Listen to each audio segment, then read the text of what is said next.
Hi everybody. We're going to be doing section 2.5 today.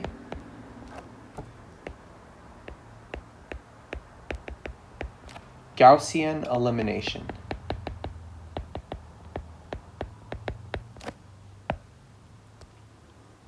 So let's give the definition to begin with.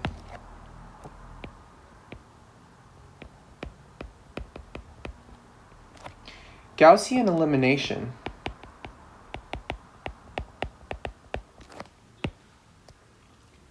is the process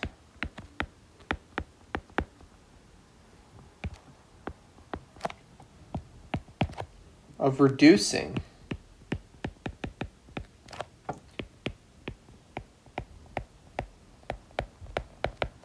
the augmented matrix of a system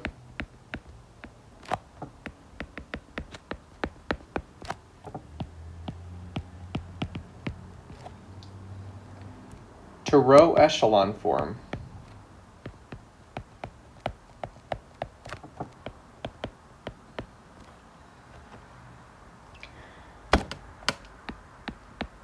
and using back substitution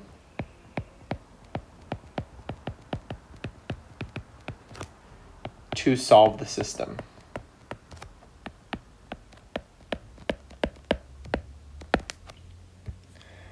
So in other words, we already know how to do both of these things. We know how to use back substitution to solve a system if it's in a particular form.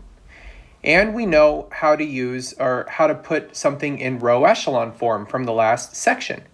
So all Gaussian elimination does is put those two things together. So let's go ahead and do an example.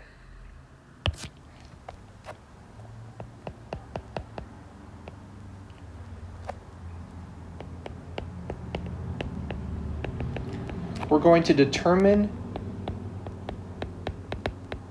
the solution set of the system. So our system is 4x1 minus 3x2 plus 6x3 equals 2. x1 minus 3x2 plus 6x3 is equal to 5. And negative 2x1 plus 3x2 minus 8x3 equals negative 6. This is my system. So I'm going to start by writing the augmented matrix for this. Okay, so the augmented matrix, A sharp, would be, let's write down all the coefficients. We have 4, negative 3, 6, and 2. 1, negative 3, 6, and 5. Negative 2, 3, negative 8, and negative 6.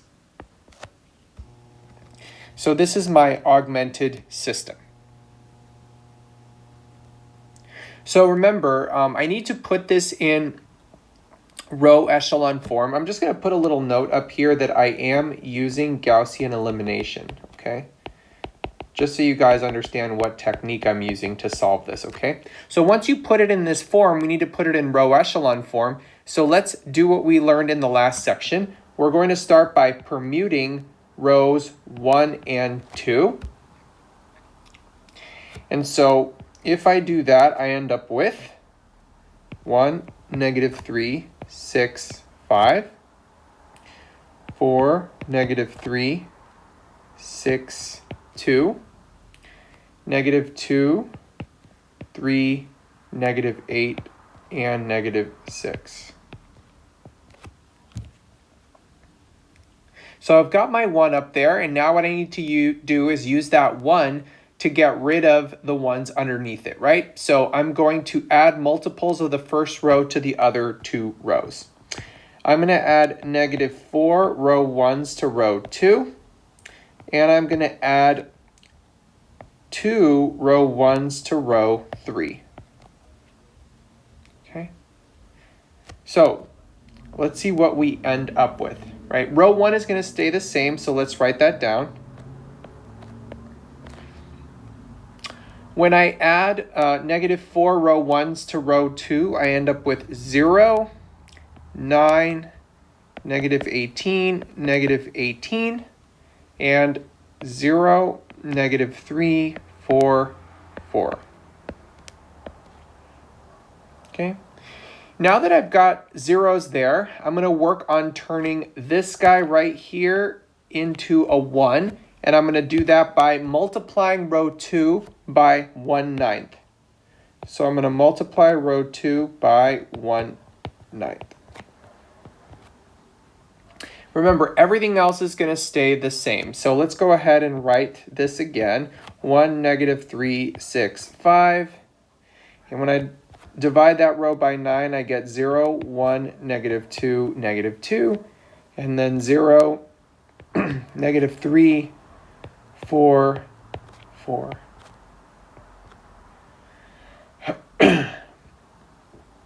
Okay, so this is what I get. And once it's a 1, what I'm going to do is turn the guy underneath it into a 0, right? So I'm going to add 3 row 2s to row 3. I'm going to add 3 row 2s to row 3. Okay.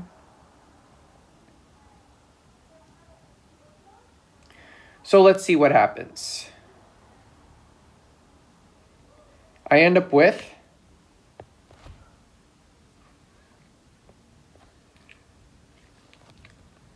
1, -3, 6, 5. Row 2 stays the same, 0, 1, -2, -2. And then if I add 3 row 2s to row 3, I end up with 0, 0, -2, and -2.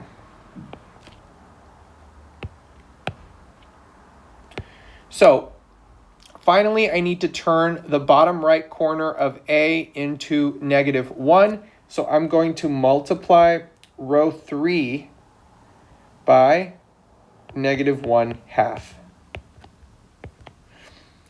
First 2 rows stay the same, so let me write that down. 0, 1, -2, -2, and 0, 0, 1, 1. Okay. So what does this mean to use back substitution? Well, now I can turn this back into the symbols here. So once you get it in Gauss in row echelon form, I'm going to start with the third guy. Okay. If I look at this part right here, this actually tells me that x3 is equal to 1. Now, if I look at the guy above that, this tells me that x2 is equal to, or let me write it this way, -2 times 1 is equal to -2, right? Because I actually already know what x3 is, so I replaced it back. This means x2 is -2 plus 2, which is 0. So what would x1 equal? Let's go ahead and move those two guys to the other side. It's going to be 5 plus 3 times 0 minus 6 times x3, which is 1. So 5 minus 6 is -1. So I actually get my solution. What's my solution set to this problem?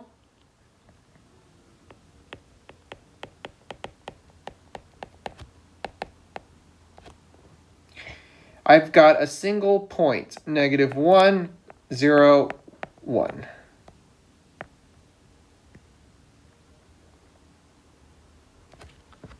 There's my solution set.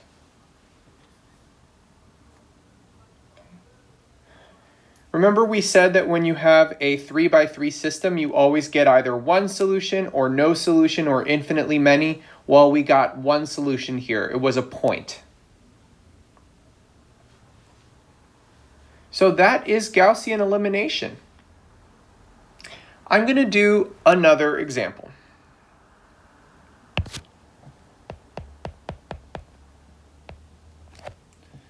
Let's go ahead and determine the solution set.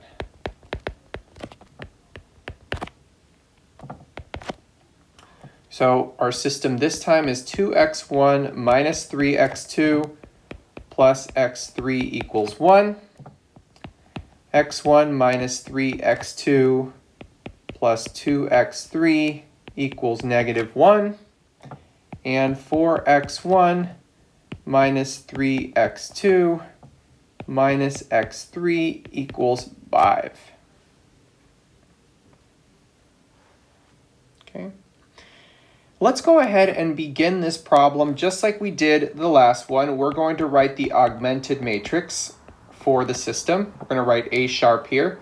It's going to be 2, negative 3, 1, 1, 1, negative 3, 2, negative 1, 4, negative 3, negative 1, 5.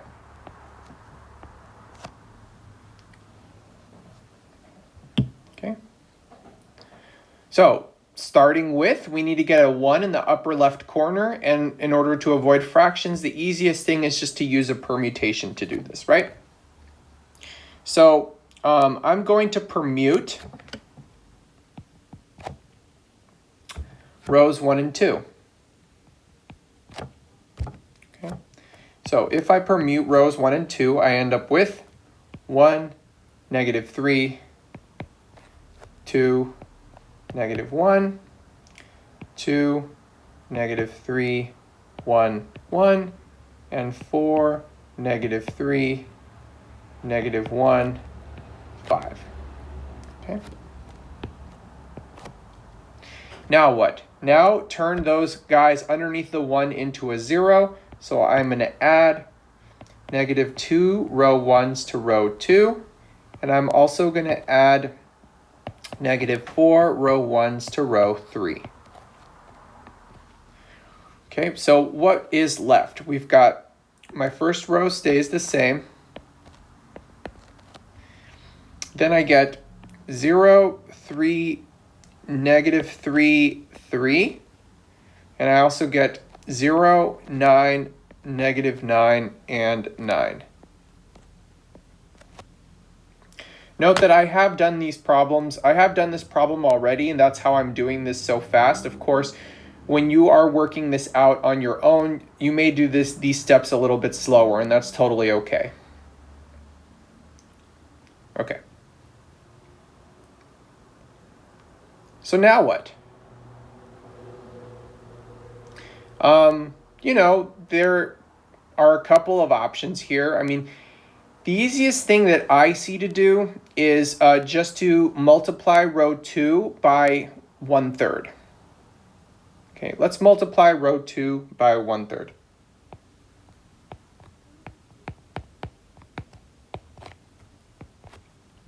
So everything else is the same. 1, negative 3, 2, negative 1, 0, 1, negative 1, 1. And the last row stays the same. 0, 9, negative 9, 9. So we've got our 1, and now we're going to turn the bottom row into, we're going to turn the guy underneath the 1 into a 0. So we're going to add negative 9 row 2s to row 3. So if we do that, we get 1, negative 3, 2, negative 1, 0, 1, negative 1, 1. And when we actually add negative 9, you notice that we actually get 0 for every element. So we're done. There is no way to get a leading 1 on the bottom because we have a 0 row down there. And that's okay. Remember, that's part of row echelon form. So we are done. This guy is in row echelon form.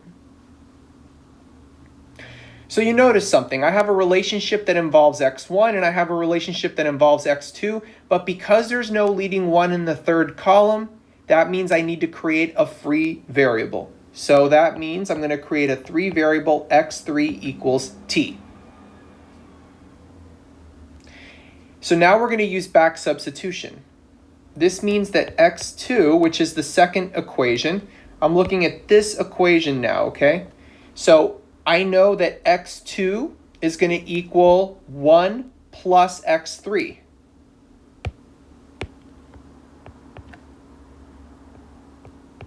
One plus x3, which is 1 plus t.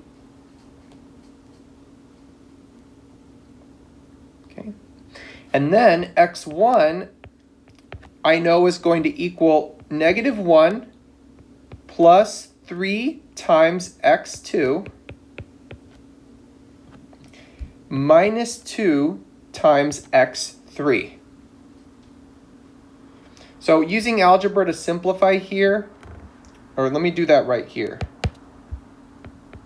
I get -1 plus 3 plus 3t minus 2t. So I actually end up with -1 plus 3 is 2, and then plus t. Or I can write it as t plus 2, right?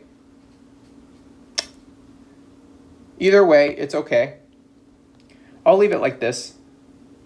So, what is our solution set? The solution set would be the set of all values 2 plus t, 1 plus t, and t, such that t is a real number.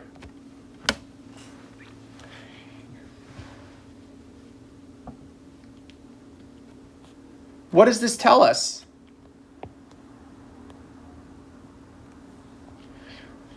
We should know what this is. For those of you that remember your Math 80 knowledge, right, you know that when you have x, y, and z, for example, all equal to one variable like we do here, here, and here, we know that this is actually a line, isn't it? So this is one free variable, means that we have a line. And in particular, this is one free variable in 3D, 3 dimensions, right? So that's how we know that it's a line.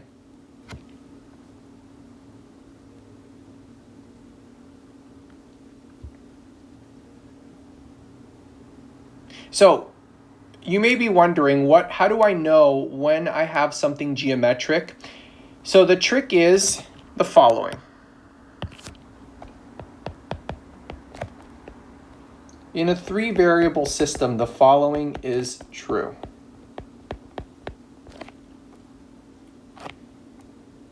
First, if you have no free variables, then you get a point. If you have one free variable, then you get a line. And if you have 2 free variables, then you get a plane. So I said this while I was doing the problem, but I want to write down a tip here. As you're solving, or after you put it in row echelon form, you're always going to choose as 3 variables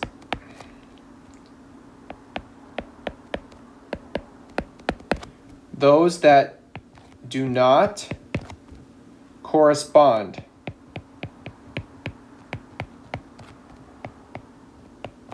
to a leading one in the row echelon form.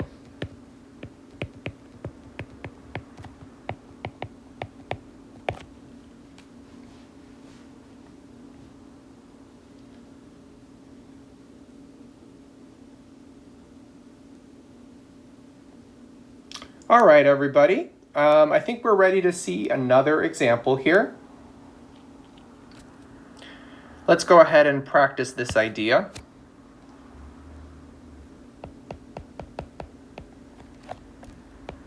Again, determine the solution set.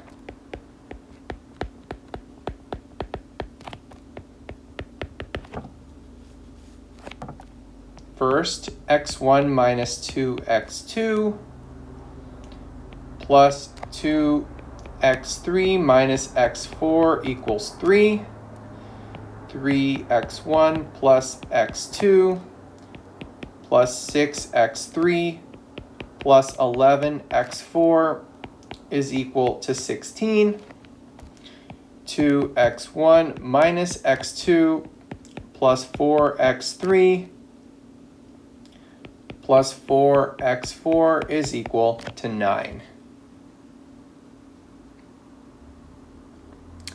Yes, this is different than what we've done before. This is a 3x4 system, right? 3x4 system. We've got 4 unknowns here. Let's start by writing the augmented matrix. We've got 1, -2, 2, -1, 3, 3, 1, 6, 11, 16, 2, -1, 4, 4, 9. So this is my augmented matrix. And I've already got a 1 in the upper left corner, which is really nice. And so I'm going to get rid of the guys underneath the 1. And I'm going to do that by adding -3 row 1s to row 2. And also adding -2 row 1s to row 3. So what do I have left? I have 1, -2, 2, -1, 3. When I add -3 row 1s to row 2, I end up with 0, 7, 0, 14, 7. And when I add -2 row 1s to row 3, I get 0, 3, 0, 6, 3. Okay. Now what? Well, now I need to turn the guy right here. I need to turn this guy into a 1. So I'm going to do that by multiplying row 2 by 1/7. So multiply row 2 by 1/7. Everything stays the same. 1, -2, 2, -1, 3. I've got 0, 1, 0, 2, 1. And then the last one stays the same. 0, 3, 0, 6, 3. Now what? I need to turn this guy right here into a 0. So I'm going to multiply row 3 by 1/3. Oh, sorry, no, I'm not. What I'm going to do is add -3 row 2s to row 3. Sorry, what I said before would turn it into a 1, not a 0. So it's a waste of time. So I'm going to add -3 row 2s to row 3. Row 1 and 2 stay the same, so let's copy them down to -1, 3, 0, 1, 0, 2, 1. And when I do this, I actually get a row of zeros, don't I?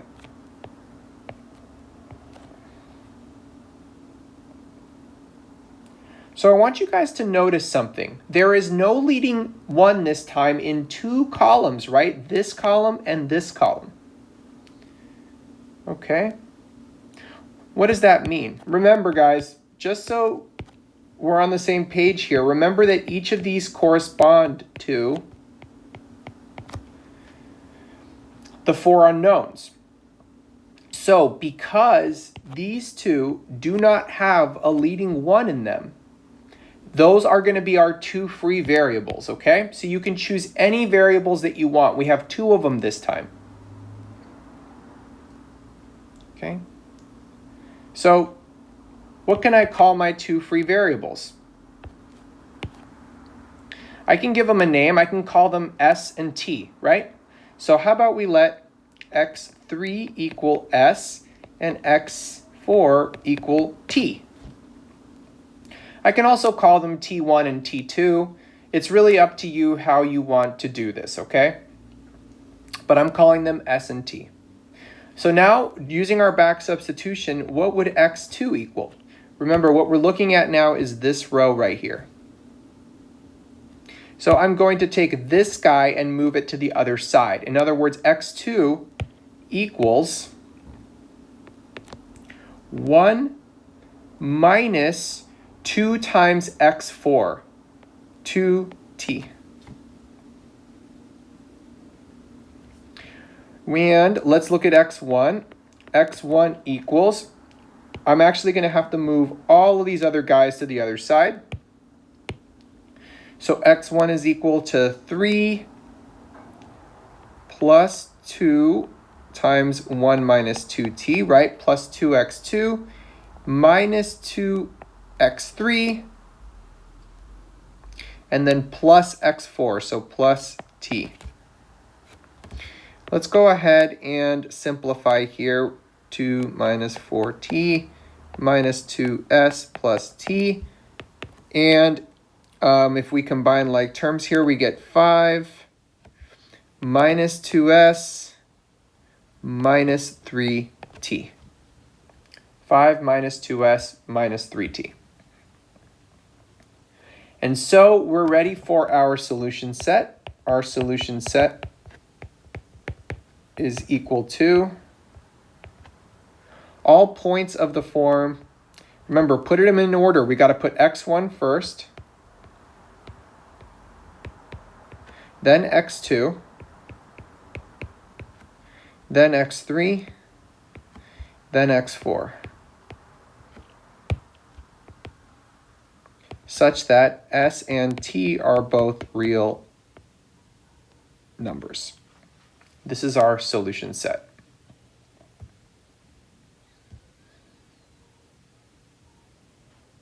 Now, there is one thing I want to say before you're tempted to say, oh, there's two free variables here, so this must be a plane. It is not a plane. Why? Because we are in 4 dimensions, aren't we? There were 4 unknowns. So we're in 4-dimensional space right now. It's really important for you to notice back here, I said in a 3-variable system, these geometric interpretations are correct, okay? But we are not in a 3-variable system in this last problem we did. We had 4 variables, didn't we? So our solution set is this, but it does not have any geometric interpretation.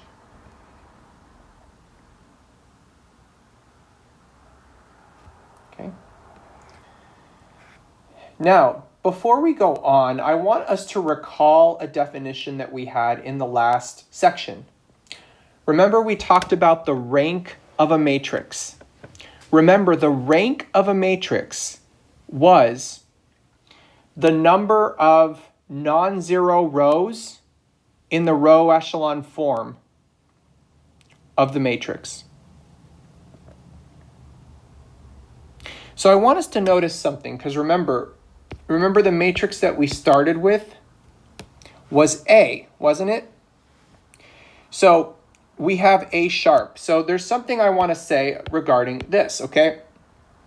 If we look at A sharp here, how many non-zero rows do we have? We've got 1, 2, right? So that means that the rank of A sharp, let's write this down on the next page because I'm running out of space. We know that the rank of A sharp is 2. Now, what about the rank of A? You may wonder, well, do I have to start all over and just put A in row echelon form? The answer is no. Why is that? Well, what is A? A is this matrix right here without that last column. And so notice if you put that in row echelon form, you're going to get the exact same answer as we got in the end, except without that last column, right? So in other words, this is the row echelon form of A. Okay, so what does that mean? That means that the rank of A is 2 also, right? Because we've got 1, 2 non-zero rows. So rank of A also happens to be 2. But I want you to notice something. Anything that's a non-zero row, so sorry, let me put it this way. Any 0 row in A sharp is a 0 row in A, isn't it? So what does that mean? That means that the number of non-zero rows in A must be less than or equal to the number of non-zero rows in A sharp. So in other words, we get to the following nice thing that we notice. We notice that the rank of A is always less than or equal to the rank of A sharp. Now in this last example, they were equal. How would it be less than or equal? Well, the only way we would get a less is if, for example, I change this guy right here to a 1 instead, or a different number. Right? If that guy was a different number, but the rest were zeros, then what do you notice? We notice that if we just look at this, the rank would be 2. But if we look at the whole thing, the rank would be 3. So that's the only time that we're going to have a strictly less than rank. Okay?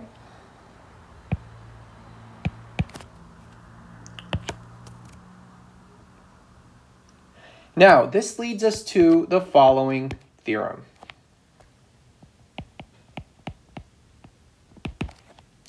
Let's consider this further. I want us to consider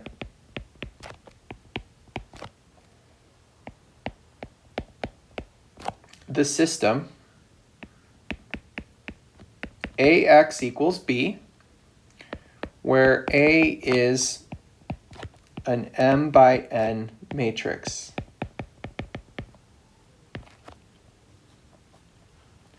And let's suppose that the rank of A is equal to R, and the rank of A sharp is equal to R sharp, just for the sake of easy notation. Then, if we have two statements here, if R is less than R sharp, what does that tell us?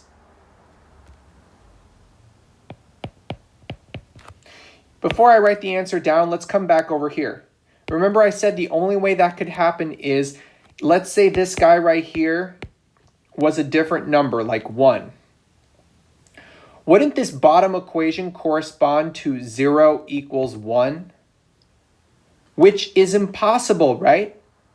So in other words, we would have no solution because we end up with a contradiction. So if we get R is less than R sharp, then that means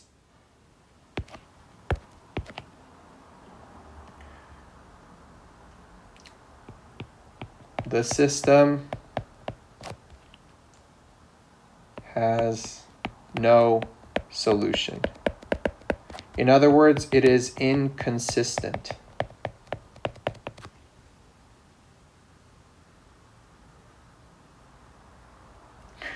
What about if R is equal to R sharp?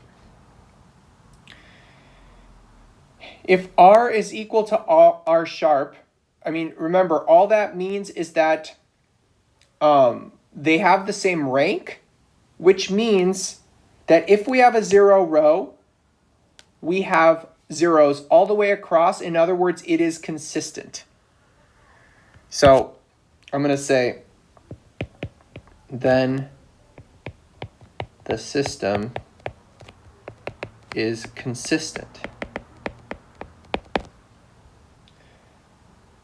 So there are two choices here, right? So subcase 1 is that R is equal to R sharp, which is equal to n. In other words, we had no 0 rows. What that means is that all of the columns have a leading 1 in there. What that means, of course, is that we have no free variables, so this means we get one solution. The second thing we know is that if R is equal to R sharp, which is smaller than n, and by the way, that's exactly what happened in this last problem, didn't we? Because if you look at this last problem, what was n? N was 4, wasn't it? Because we had 4 variables, 4 columns. And so notice in this last problem, 2 is less than 4, right? In other words, our ranks were equal, but they were smaller than the number of columns that we had. So what does that tell us?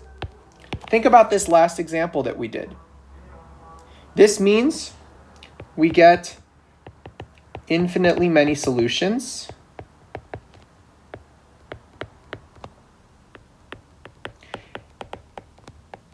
with how many free variables? Well, think about it. We need free variables for all the columns that don't have a leading 1, and that's going to be the difference between the rank and the number of variables. So in other words, we have n minus r free variables.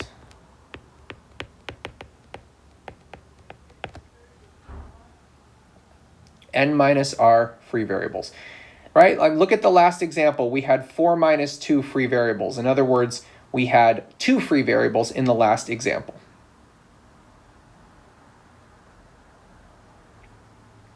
So this is a very nice theorem, and you can see immediately that how the ranks are connected to whether you have solutions or not. You can tell quite a lot by putting something in row echelon form.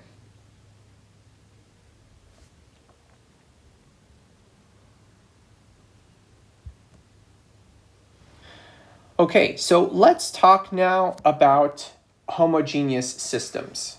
Okay, homogeneous systems are actually quite nice.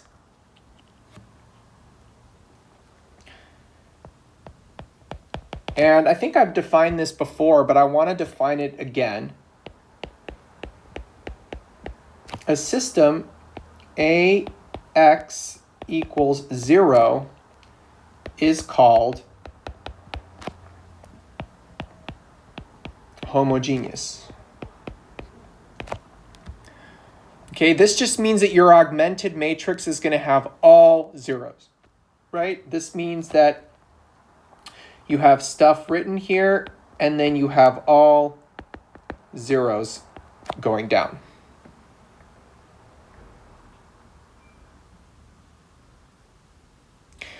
What do we know about this?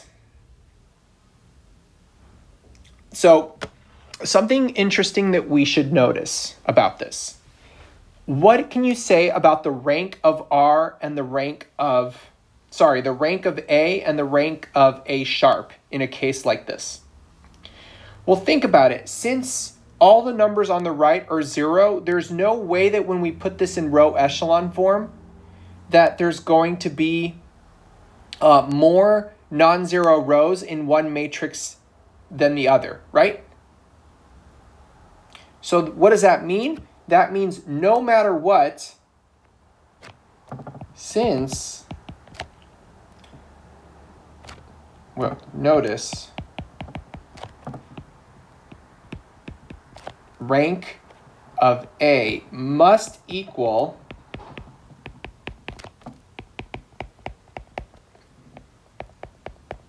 this in a homogeneous system. So let's take this further. Since R is equal to R sharp in a homogeneous system, It must always be consistent.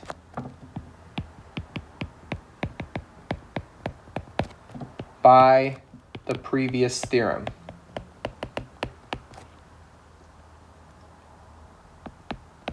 So what are we saying? What we're saying is that every single homogeneous system must have at least one solution, right? Because that's what it means to be homogeneous. So I'm making a bold claim here. I should be able to tell you what solution this is, but maybe you've already spotted it. If you have all zeros, what's an obvious solution?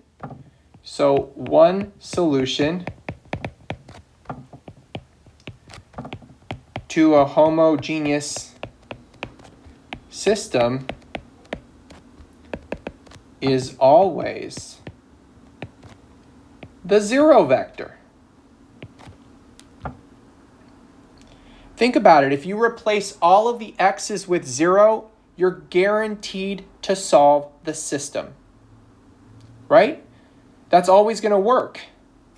I mean, take any system. Let's go back. Take any system like the last example. What if I were to replace all three of these numbers with 0? 0, 0, and 0. Is it an obvious solution to this system if we replace all the variables with 0? Isn't that going to work?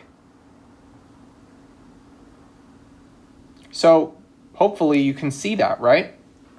So what does this mean? This means homogeneous systems behave very nicely. They are never inconsistent. You'll never get no solution. So question though, do we always have just this one solution? The answer is no, of course, right? You still might have the rank be less than the number of columns. In other words, what if we end up with a 0 row on the bottom? We're going to have free variables, which we know means infinitely many solutions. So there may be more. So of course, we need to find them. So what is the geometric interpretation of this? So let's talk a little bit about that. So I want us to go back to 3 variables, right? So what would a homogeneous system in 3 variables look like? It would look like, A11 x1 plus A12 x2 plus A13 x3 equals 0. A21 x1 plus A22 x2 plus A23 x3 equals 0. And A31 x1 plus A32 x2 plus A33 x3 equals 0. And so what do we notice is true about this? These are 3 planes that all pass through the origin.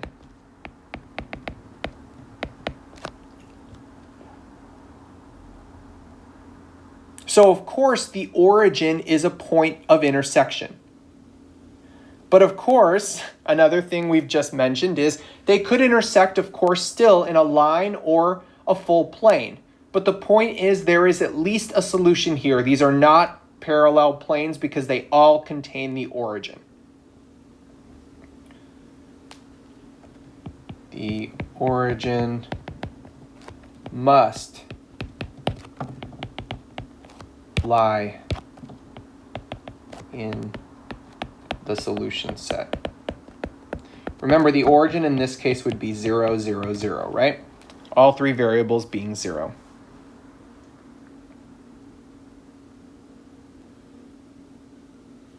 So what is a corollary to this theorem? Let's go even further here.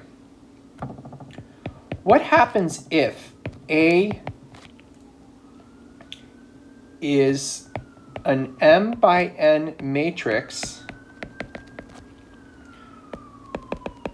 with m less than n? In other words, let's suppose that we had more unknowns than the number of rows. More unknowns than equations. Then what must be true about this? the homogeneous system.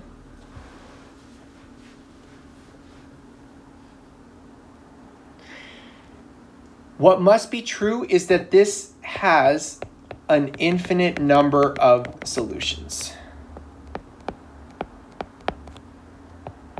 We have to have at least one free variable. So why is this? Well, I want you to think about this, right? If we have less rows than we have variables, then that means that when you put it in row echelon form, you are not going to have enough leading ones to cover all the rows, right? In other words, what's going to happen is we have a 1, 1, 1, a 1 all the way across, but then we're going to have at least a row of zeros down here, right? Because if we didn't, we would have a 1 in exactly every row, and this would be an n by n matrix. That can't happen, so we're going to have at least a row of zeros at the bottom. And of course, there's going to be a 0 on the right because it's homogeneous. So we're talking about only homogeneous here, right? That's the point of putting this 0. And so this corollary just says that if you ever have a homogeneous system where the number of rows is less than the number of columns, in other words, the number of equations is less than the number of variables, and it's homogeneous, then you know you have an infinite number of solutions. Now, we don't know how many free variables we have. We still have to solve the problem to figure that part out.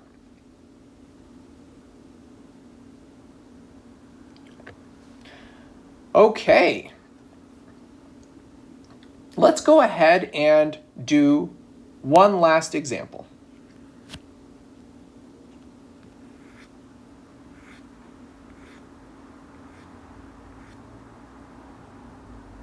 Or actually, there is one more thing I want to say I forgot about. But let's just do this example first, talking about a homogeneous, and then there's one more thing I want to talk about. I almost forgot. Okay, so example first.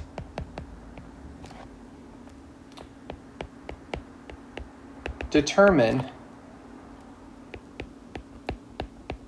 the solution set to, we're going to do the homogeneous system AX equals 0, where A is equal to the following matrix.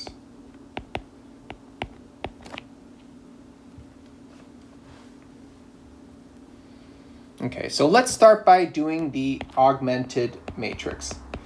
The augmented in a homogeneous system, luckily they already put this in matrix form for us, so it saves us time.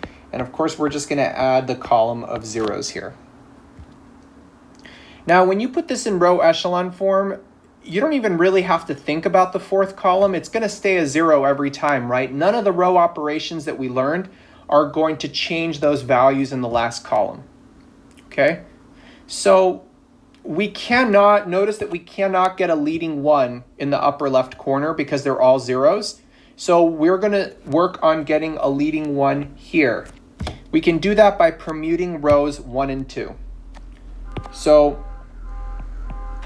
permuting rows 1 and 2 gives us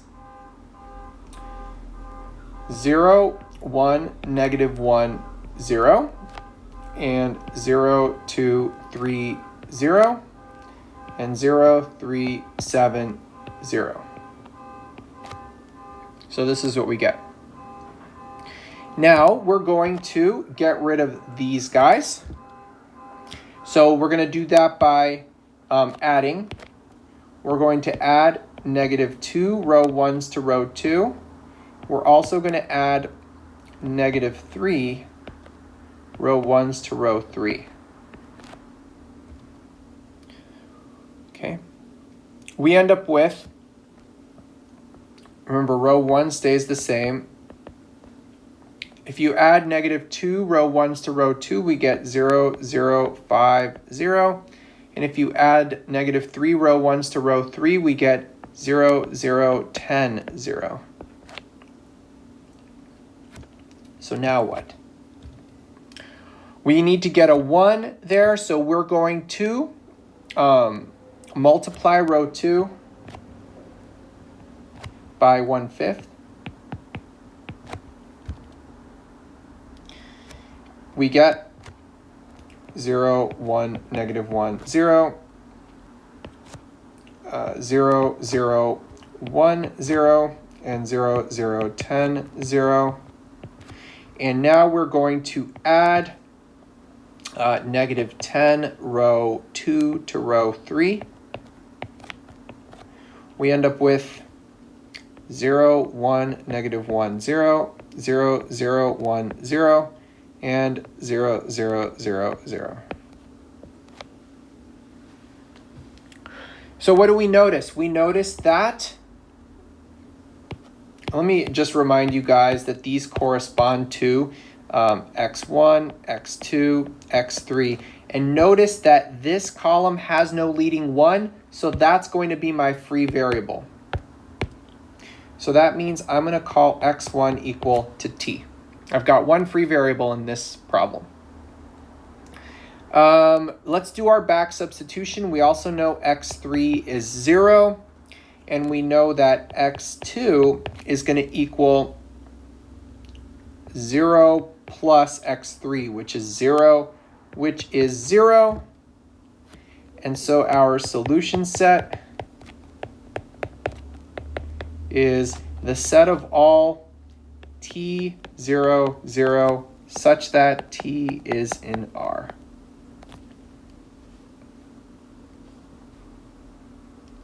What is this? This has a geometric interpretation, doesn't it? Because we're in the 3 space, right? So what is this? Well, we know there's one free variable, so we know that it's a line. But in particular, think about it. What would this equation, what would this give us? If y and z are both 0, then that, and we're just letting x vary, we are actually on the x-axis.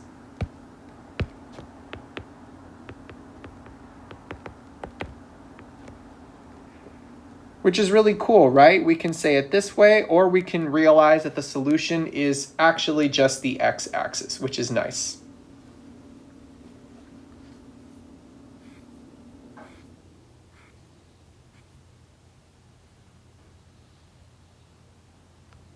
Okay, everybody?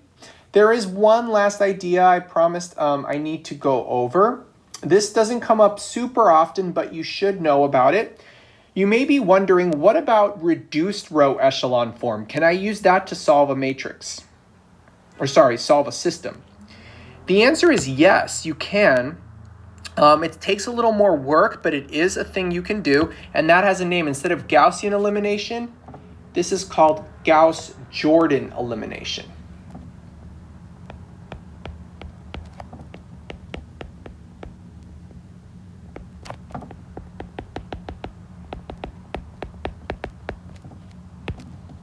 Make this look a little nicer here, Gauss-Jordan elimination. So what is Gauss-Jordan elimination? Gauss-Jordan elimination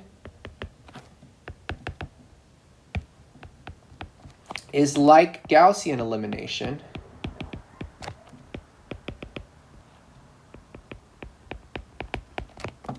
except use reduced row echelon instead of row echelon. So what is the pro of doing this? The pro is that there's no back substitution needed at the end, because you're just going to get your answer. So no back substitution needed at the end. But the con is that it usually takes a lot more work. It takes a lot more work, right? Because you've got to get more zeros in your matrix. And so I mean, I'm teaching you this because it's important to know, but we're hardly going to choose to use this to solve a problem because it's a lot easier to just put your matrix in row echelon form and then use back substitution than to go through the trouble. But let's go ahead and do at least one example because you do need to know how to do this, okay? So let's look at the example that we did previously, right? So let's recall the example. So recall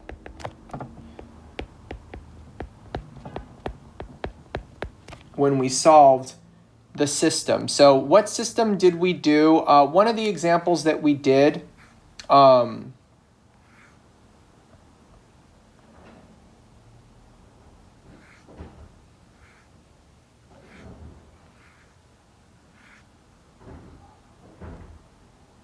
let's see here. Which example did we do?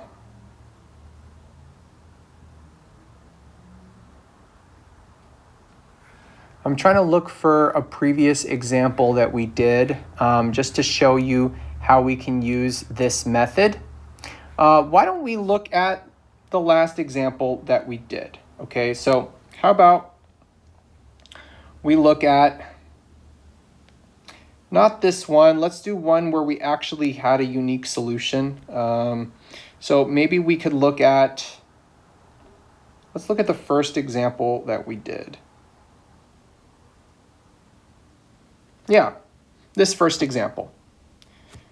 Was this the first one? Yeah, this was the first one. So, okay. We're going to look at this system right here. So recall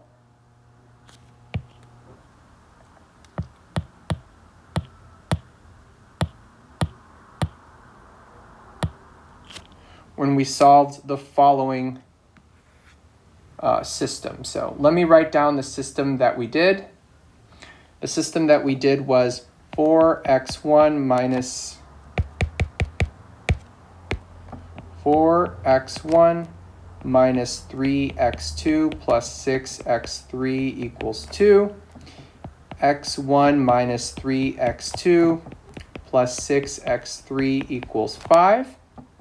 And negative 2x1 plus 3x2 minus 8x3 is equal to negative 6. So if you recall, we did put this in row echelon form. So we started with this.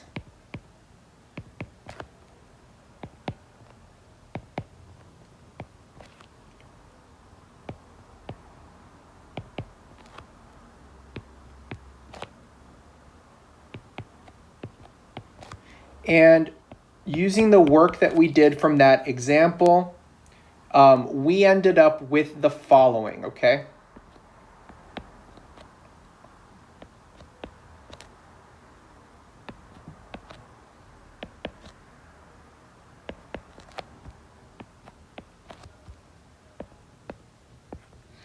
Now, let's take the further work to do this using Gauss-Jordan, which means that we need to put this in reduced row echelon. So I'm going to need to turn this guy, and this guy into 0, okay?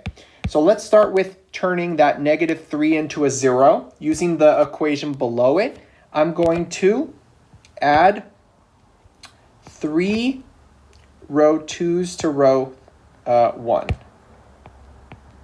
Add 3 row 2's to row 1. So what do I end up with if I do that? I end up with 1, 0, 0, negative 1, 0, 1, negative 2, and 0, 0, 1, 1, right? Now I'm going to get rid of this negative 2 right here by using the row below that. So I'm going to add 2 row 3's to row 2. I'm left with 1, 0, 0, negative 1,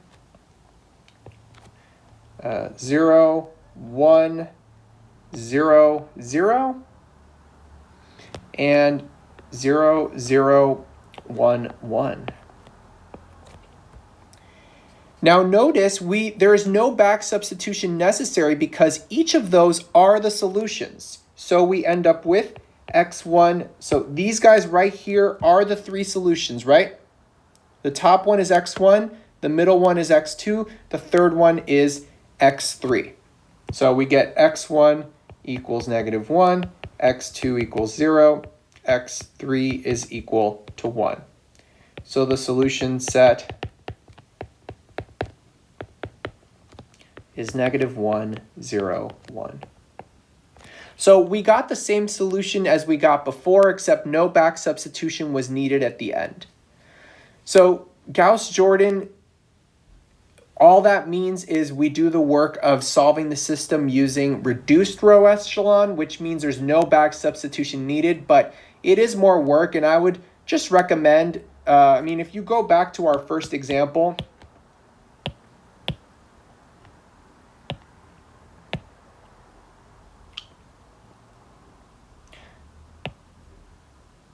here we go.